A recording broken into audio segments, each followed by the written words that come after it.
আসসালামু আলাইকুম প্রিয় দর্শক, মাই লাভ মিনি কিচেন জার্মানি থেকে আপনাদের জন্য নিয়ে আসলাম ভীষণ মজাদার একটা নাস্তা রেসিপি। এই নাস্তাটা কিন্তু ছোট বড় সকলেরই অনেক বেশি পছন্দ হয়, কারণ এটা খেতে খুবই মজা লাগে এবং ক্রিস্পি। আর ক্রিস্পি হলেও একদম সফট, অনেক সফট থাকে এই খাবারটা, অনেক মজাও লাগে। তো আমার এই নাস্তার রেসিপিটা বানানো কিন্তু একেবারেই সহজ, আপনারা যে কেউ বানাতে পারবেন একবার দেখলেই। খুবই সহজ একটা রেসিপি, তবে খেতে অনেক দুর্দান্ত হয়। তো এই রেসিপিটা বানানোর জন্য আমরা এখন চলে যাব মূল রেসিপিতে। তো এখানে আমরা ২ টেবিল চামচ ঘি নিয়েছি। এটাকে গলিয়ে নিবো আরকি। গলিয়ে নিয়ে তারপরে আপনাদেরকে একটু মেপে দেখাবো যে 1/3 কাপ পরিমাণ ঘি নিয়েছি আমরা আরকি। তো 1/3 কাপ পরিমাণ ঘিটাকে আপনাদেরকে একটু মেপে দেখাচ্ছি। এই যে দেখুন, এই পরিমাণ হয়েছে। তো এই ঘিটাকে এখন আমরা এই যে ১ম এ বাটির মধ্যে নিয়ে নিলাম। তারপরে এখানে 1/3 কাপ চিনি দিয়ে দিলাম। তারপরে এর সাথে দিয়ে দিব ২ টা ডিম। ডিম দুটোকে আগে আমি ভেঙে রেখেছিলাম। তারপরে এখন আমরা এগুলোর সাথে দিয়ে দিব সামান্য একটুখানি লবণ, একেবারেই সামান্য। লবণটাকে দিয়ে দেওয়ার পরে হাত দিয়ে মিশিয়ে না নিয়ে এভাবে করে মানে ময়দাটাকে আগে দিয়ে দিব, তারপরে মিশিয়ে নিব। একই কথা। তো এখন এই যে এখানে আমরা ১ কাপ ময়দা দিয়ে আগে মিশিয়ে দেখব যে কতটুকু দরকার। ঠিক ওই পরিমাণে আমরা দিয়ে নিব। তো ১ম এ যে ১ কাপ দিয়েছিলাম সেটা দিয়ে এখন আমরা মিশিয়ে নিব আরকি। মিশিয়ে নিয়ে দেখা এরকম হয়ে গিয়েছে। মানে একদম যেরকমটা আমাদের দরকার ঠিক ঐরকম হয়নি। আরো কিছু ময়দা লাগবে এখানে। তো আমি আরো 1/2 কাপ পরিমাণ ময়দা দিয়েছি। তো টোটালি আমার পৌনে ২ কাপের মতো ময়দা লেগেছিল। এগুলোকে আমি গুলিয়ে রেখে দিয়েছিলাম রেস্টে ১০ মিনিটের মতো। তারপরে এখন আমরা বানাতে চলে আসলাম। তো ২ টা ভাগ করে নিলাম। আর ১ম ভাগটা দিয়ে বড় সাইজের একটা রুটি বানিয়ে নিব। যতটা সম্ভব বড় করে বানাতে হবে। যতটুকু সম্ভব মানে যতটাই বড় হয় ঠিক ঐরকম করে বড় করে একটা রুটি বানাতে হবে। তো এই যে দেখুন, আমরা বড় করে একটা রুটি বানিয়ে নিয়েছি। এখন এই রুটির মধ্যে কিছু কর্নফ্লাওয়ার ছিটিয়ে দিচ্ছি। কর্নফ্লাওয়ারটা ছিটিয়ে দিলে এটা কিন্তু ভিতরে অনেক বেশি একদম মানে হবে, ক্রিস্পি হবে খেতে।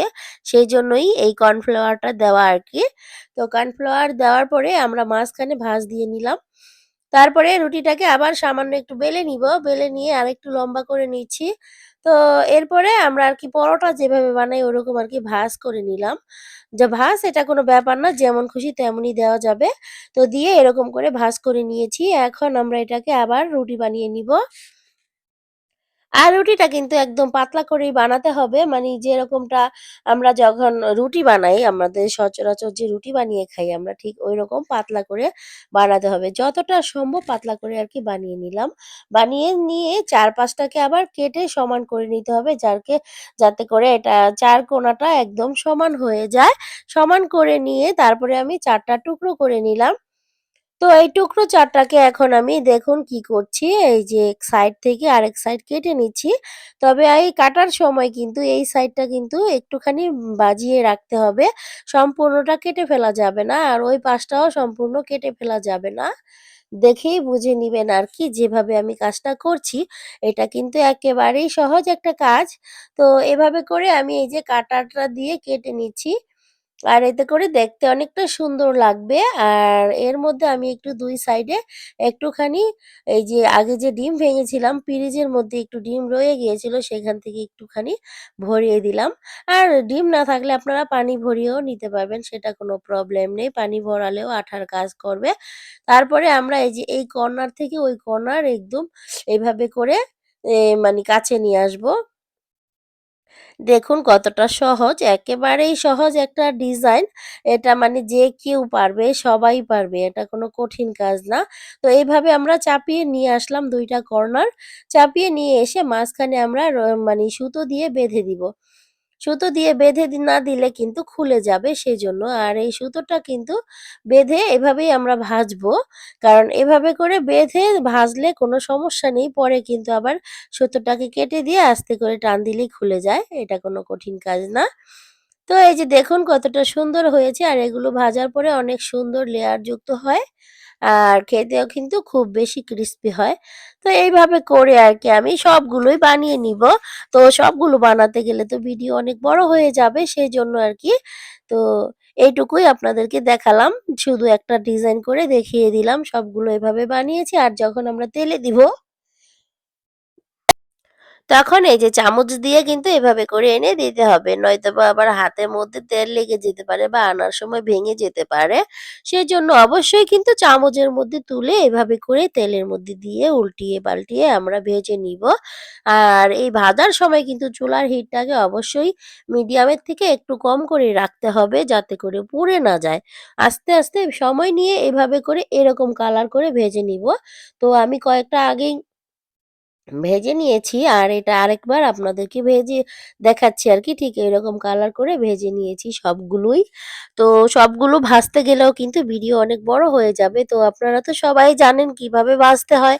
তারপরও আমি যেভাবে করেছি সেটাই একটু দেখালাম। আর সবগুলো ভাজার পরে আমি সবগুলো সুতো কেটে নিয়েছি আর একটা আপনাদেরকে কেটে দেখাচ্ছি। জাস্ট এভাবে করে ধরে কেচি দিয়ে কেটে নিয়ে তারপরে এভাবে আস্তে করে টান দিলেই খুলে যাবে। তো দেখুন কতটা সহজে খুলে ফেললাম সুতোটা। আর আমাদের এই নাস্তাটাও কিন্তু অনেক বেশি খাস্তা, খাস্তা হয়েছে। আর দেখতেও কিন্তু অসম্ভব সুন্দর হয়েছে। তবে এই নাস্তাটা আরো একটু বড় সাইজ করে বানালে আরো বেশি সুন্দর দেখা যায়। আমি একটু ছোট করেই বানিয়েছি। যাতে করে মানি খুব সহজে হয়ে যায়। আর বড়টা বানালে একটু ভাজার সময় প্রবলেম হয়, ভেঙে যাওয়ার চান্স থাকে বেশি।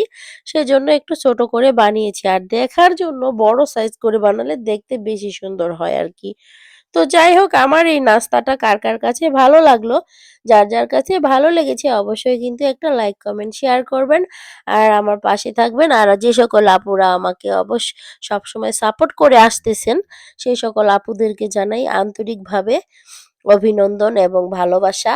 আর আমার ভালোবাসাও তাদের প্রতি রইলো, সবসময়ই থাকবে। তো দেখুন কতটা ক্রিসপি আর কতটা মানে ঝুরঝুরা হয়ে গিয়েছে। তো সবাই ভালো থাকবেন। আজকে এই পর্যন্তই। আল্লাহ হাফেজ।